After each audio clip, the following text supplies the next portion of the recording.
Hi friends, good ಮಾರ್ನಿಂಗ್ಗೆ foods ತಿನ್ಕೊಂಡು ಎಲ್ಲಿ ಹೋಗ್ತಾ ಇದ್ದೀವಿ ಅಂತ ನೋಡ್ತಾ ಇದ್ದೀರಾ. ನಾವು ಮಾರ್ಕೆಟ್ಗೆ ಹೋಗಬೇಕಿತ್ತು, ಸೊ ಹಾಗಾಗಿ ಪೆಟ್ರೋಲ್ ಹಾಕ್ಸ್ಕೊಂಡು ಹೋಗ್ತಿದ್ವಿ. ಆನ್ ದ ವೇ ನೋಡಿದ್ರೆ ಟೋಲ್ಗೇಟಿಂದ ಸುಂಕದಕಟ್ಟೆಗೆ ಹೋಗೋ ಸೈಡು ಬ್ಲಾಕ್ ಮಾಡಿಬಿಟ್ಟಿದ್ದಾರೆ, ಮರ ಬಿದ್ದೋಗಿದೆ ಅಂತ. ಅಲ್ಲಿ ಹೋಗಿದ ತಕ್ಷಣ ಅವ್ರ ಅಣ್ಣಂಗೆ ಕಾಲ್ ಮಾಡಿದೆ, ಬಿಕಾಸ್ ಅವರಲ್ಲೇ ಗೋಲ್ಡ್ ಸ್ಮಿತ್ ಅಂಗಡಿ ಇಟ್ಟಿದ್ದಾರೆ.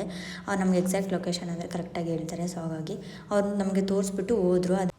ಅದಾದಮೇಲೆ ಅವ್ರ ಜೊತೆ ಈ ಅಣ್ಣನೂ ವರ್ಕ್ ಮಾಡ್ತಾರೆ. ಇವ್ರು ನಮ್ಮ ಅತ್ತೆ ಅವ್ರ ತಮ್ಮ.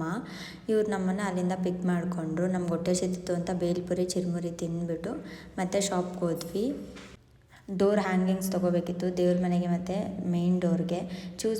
ಗೆಸ್ ಮಾಡಿ ನಾವು ಯಾವ್ದು ತೊಗೊಂಡಿರ್ತೀವಿ ಅಂತ ಕಮೆಂಟ್ ಬಾಕ್ಸಲ್ಲಿ ತಿಳಿಸಿ. ಇಷ್ಟೊಂದು ಲಗೇಜ್ ಆಗಿಬಿಟ್ಟಿತ್ತು, ನಾವು ಒಬ್ಬರೇ ತೊಗೊಂಡೋಗೋದಕ್ಕಾಗೋದಿಲ್ಲ ಅಂತ ಅಣ್ಣನೂ ಬಂದರು, ಅಂದರೆ ಅವ್ರ ತಮ್ಮನೂ ಕೂಡ ಬಂದರು. ನಮ್ಮತ್ತೆ ಆಮೇಲೆ ಆನ್ ದಿ ವೇ ನಮ್ಮ ಅಮ್ಮನ ಕರ್ಕೊತೀನಿ ಅಂತ ಹೇಳಿದರು. ಸರಿ ಅಂದ್ಬಿಟ್ಟು ನಾನು ಅಣ್ಣನ ಗಾಡಿಯಲ್ಲಿ ಬಂದೆ. ಅದಾದಮೇಲೆ ನಾವು ಚೆರಿಗೆ ಬರ್ಡೇಗೆ ಕೇಕು ಸರ್ಪ್ರೈಸ್ ಕೊಡೋಣ ಅಂತ ಅವಳ ಬರ್ಡೇಗೆ ಕೇಕು ಮತ್ತು ಚಾಕ್ಲೇಟ್ಸ್ ತೊಗೊಂಡು ನಮ್ಮ ಮನೆಗೆ ಹೋಗಿ ಒಂದು ಸ್ವಲ್ಪ ಬಟ್ಟೆ ಎಲ್ಲ ತೊಗೊಂಡು ಮತ್ತೆ ಚೆರಿ ಮನೆಗೆ ಹೋದ್ವಿ. ನಾನು ಫಸ್ಟು ಜೆಪ್ಟೋದ ಆರ್ಡ್ರ್ ಮಾಡಿದೆ ಗಿಫ್ಟ್ ರ್ಯಾಪರು. ಅವಳಿಗೆ 9 ಗಿಫ್ಟ್ ಕೊಡೋಣ ಅಂತ ಅಂದ್ಕೊಂಡ್ವಿ. ಅದನ್ನು ರ್ಯಾಪ್ ಮಾಡಬೇಕಿತ್ತು. ಸೊ ರ್ಯಾಪರ್ ಇರಲಿಲ್ಲ, ಮರ್ತು ಬಂದುಬಿಟ್ಟಿದ್ವಿ ಮಾರ್ಕೆಟಲ್ಲಿ ನಾವು. ಅದು ಲೇಟಾಗಿ ತೋರಿಸ್ತು ಜೆಪ್ಟೋದಲ್ಲಿ ಅಂತ ಸ್ವಿಗ್ಗಿಲಿ ಆರ್ಡ್ರ್ ಮಾಡಿದೆ. ನೋಡಿದ್ರೆ ಜೆಪ್ಟೋದವ್ರು ಬೇಗ ಬಂದ್ಬಿಟ್ಟು ಅವ್ರನ್ನ ಕ್ಯಾನ್ಸಲ್ ಕೂಡ ಮಾಡೋಣ ಅಂದ್ಕೊಂಡ್ವಿ. ಆಮೇಲೆ ಬೇಡ ಬಿಡು ಅಂತ ಅಂದ್ಬಿಟ್ಟು ಕ್ಯಾನ್ಸಲ್ ಮಾಡಲಿಲ್ಲ. ಇಬ್ಬರದೂ ಇಸ್ಕೊಂಡ್ವಿ, ಯೂಸ್ ಆಗೋದು ಬಿಡು, ಹೆಂಗಿರು 18 ಗಿಫ್ಟ್ ಕೊಡಬೇಕಿತ್ತಲ್ಲ, ಪ್ಯಾಕ್ ಮಾಡೋಕ್ಕೆ ಹೆಂಗಿರು ಬುಕ್ ಮಾಡಿಬಿಟ್ಟಿದ್ದೀವಿ ಅಂದ್ಕೊಂಡು ಇಬ್ಬರದೂ ಇಸ್ಕೊಂಡ್ವಿ.